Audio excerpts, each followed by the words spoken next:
Chest round அப்படிங்கிறது இதை வந்து நம்ம ஆர்ம் ஹோல் ஒட்டி அண்டர் ஆர்ம் சுற்றி நம்ம பிளவுஸுக்கு எப்படி எடுக்கிறோமோ அதே மாதிரி நம்ம எடுக்கிறது தான்.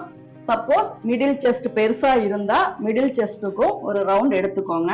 அடுத்தது வெயிஸ்ட் ரவுண்டு, அடுத்தது ஹிப் ரவுண்டு, அடுத்தது சீட் ரவுண்டு, அதுக்கப்புறம் டாப் லென்த்து, அடுத்தது ஸ்லிட்டுக்கு லென்த்து, அதாவது சைடில் ஓப்பன் எவ்வளோ வைக்கிறோம் அப்படின்ட்டு. இது எல்லாமே நம்ம ரவுண்ட் வைஸ் இதாக எடுக்கிறது.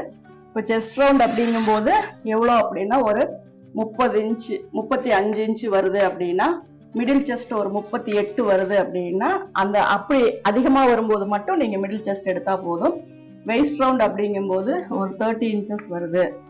ஹிப் ரவுண்ட் அப்படிங்கும்போது மேக்சிமம் ஒரு 37. ஏன்னா ஹிப் ரவுண்டு வந்து கொஞ்சம் மேலேயே சைடு கட் இருக்கும்போது உங்களுக்கு கம்மியாக வரும். கீழே சீட் ரவுண்ட் அப்படிங்கும்போது அதிகமாக வரலாம், ஒரு 40 42